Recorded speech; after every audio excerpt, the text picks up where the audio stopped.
Hello, folks. Well, I see the professor did a video a couple of days ago, which he titled something like refugee fatigue. And I haven't seen the video, but I suspect it's about people who are frustrated about waiting a long time. Well, if anybody deserves refugee fatigue, I think it's me.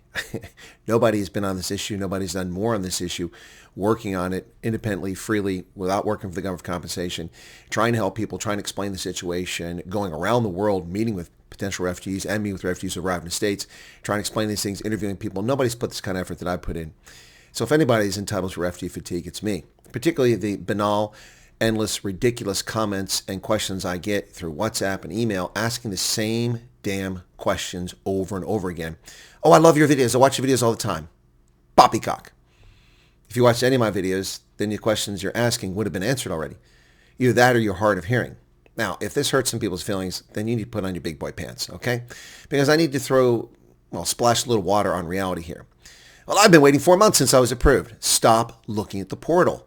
It's meant for internal use. It was the dumbest thing they ever did, is sharing with you. I don't think it's a good idea because your case will open, it will close, will open, and close, open, and close, and all you're going to do is complain about it. It's not going to help you. We have people who've come to America and their portal still says they're awaiting approval. We have people who've come to America that says that their investigation is open.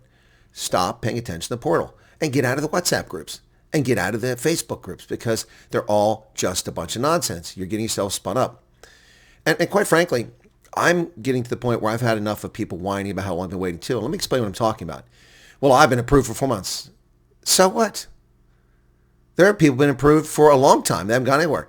And think about the people who were approved last year when President Trump suspended the program on January 20th and left them stranded in real crap holes. Not in Santon, not on a farm in the Free State, not in Somerset West, not in Bloberg, not in Bloemfontein, not in Amasymtoti or Howick, but in real crap holes like Somalia and Kenya and Uganda and other places. Let's for a moment put this in perspective for these people who are talking about how long they've been waiting. First off, people tell me waiting 4 months, and they tell me this today in the middle of January. That's nonsense. You haven't been waiting 4 months. I don't want to hear what the dates on the calendar are. You have to be realistic. The people who process you to come to America as refugees through USCIS weren't working for 71 days. Oh yeah, 71 days, folks. 5 days in September. They shut this down around the 26th of September, and people were supposed to fly the day, didn't get to fly. 31 days in October during the government shutdown, 14 days in November before it opened up again. And then 21 days in December and early January for Christmas exodus. That is 71 days or 9 weeks. So if you were approved in September, then you need to take almost 2.5 months off that. You can't tell me it's been 4 months. Best case, it's been a month and a half you've been waiting. You need to be realistic. And also, how about a little consideration for the people who really got screwed? When the Trump administration suspended the U.S. refugee admissions program in January of 2025 on the 20th, over 10,000 to 12,000 fully vetted and approved refugees had their flights canceled or were stranded. These are people picked up and moved to go to an airport, and they were just left hanging. As of January 22nd, 2025, over 22,000 refugees had completed security and medical checks and were considered ready for departure. So while South Africans, who have no idea how many people have been vetted and checked, interviewed, medical checked, you have no idea how many. We don't know because the government isn't releasing that. But we know that 22,000 people from around the world were in the same boat, and they're going nowhere because the president has given special approval to South Africans only, Afrikaners and other racial minorities. You're the only people in the world coming to America as refugees. Yet I've got dozens, nay, hundreds of people complaining and moaning about how long they've been waiting. You haven't been waiting long. And you're not entitled to anything. And if you want to say, the hell with this, I don't want to do this, then that's your prerogative. If someone does that, to me, they were never really a refugee. They weren't in jeopardy. Their life wasn't on the edge. They were just destination shopping for a better place to live and better opportunity. And that's not for refugees. We don't take people here to give you a better life. We bring you here to save your life. That needs to sink into some people's heads. It really does. The executive action on January 20th, 2025 halted U.S. Refugee Assistance Program, leading to stop work orders for agencies and leaving thousands of refugees without assistance, and leading to furloughs or layoffs for thousands of people who get paid the $2.9 billion a year to relocate refugees into our country every year. And a lot of those agencies are angry.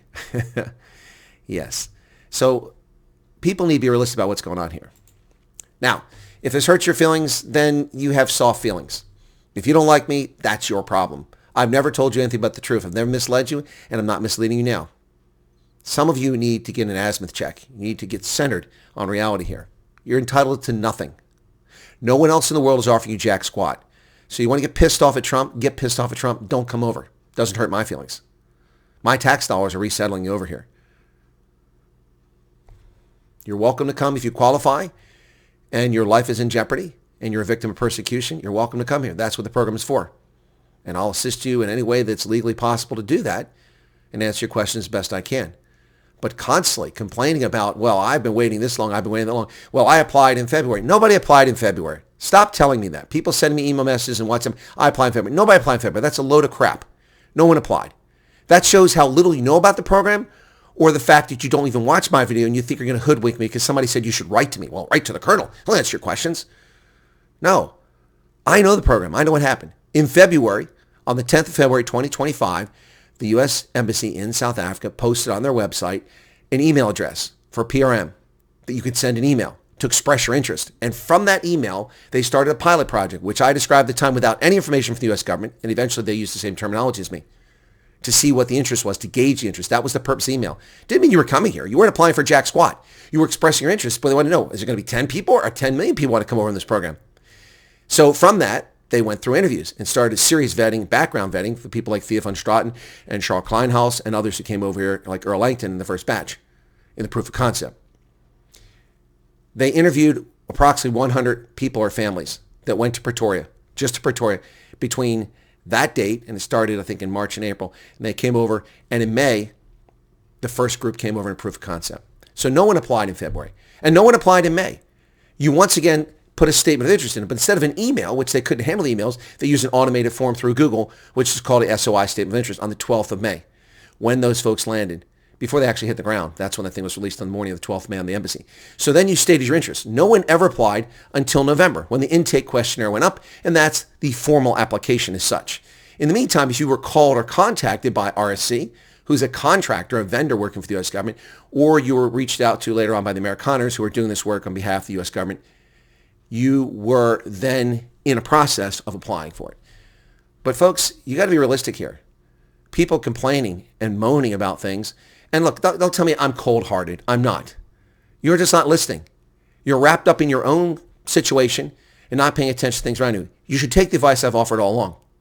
If you're interested in the program, express your interest now. Do the intake questionnaire. Do the intake questionnaire and start preparing your life to go if you get approved. Get rid of things that are superfluous. Boxes of crap you got in your house you don't need. Get rid of it. Sell it.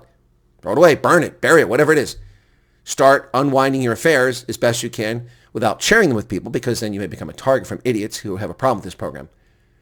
But until you have a plane ticket, you're not going anywhere. Stop obsessing about the portal. Stop obsessing about how long it's taken, and start moving on with your life. It will come in due time if you're eligible. It's as simple as that. And that's all I can say and all I can advise. I'm sure this will hurt a lot of people's feelings, but hurty feelings I don't care about anymore. People are wasting their time and wasting my time with questions I've answered over and over again, every week, Sunday in the Cafe Clutch, and every video. Meanwhile, we've got Ferrayas who are lying about the program. People are attacking me. I'm not even in the government. I'm simply telling the truth. They're not attacking the government of the program. They're attacking me because they see me. And I put up all this crap on behalf of you folks. So if your feelings are hurt after all I've done for you, well, then I guess we part company and you find something else to do. I don't know what else to tell you. I don't know what more I can do for people. I'm not Elon Musk. I can't just get a plane and fly tons of people over here and settle you wherever you want to go. It doesn't work that way. Maybe if I become the Viceroy of Greenland, then I can take you to Greenland if you don't mind the cold. Seriously, folks. Calm down. Stop embellishing. Stop being hyperbolic. Stop using hyperbole. And start focusing on the facts. You haven't been waiting 4 months. You've been waiting 6 weeks. And that is not a very long time.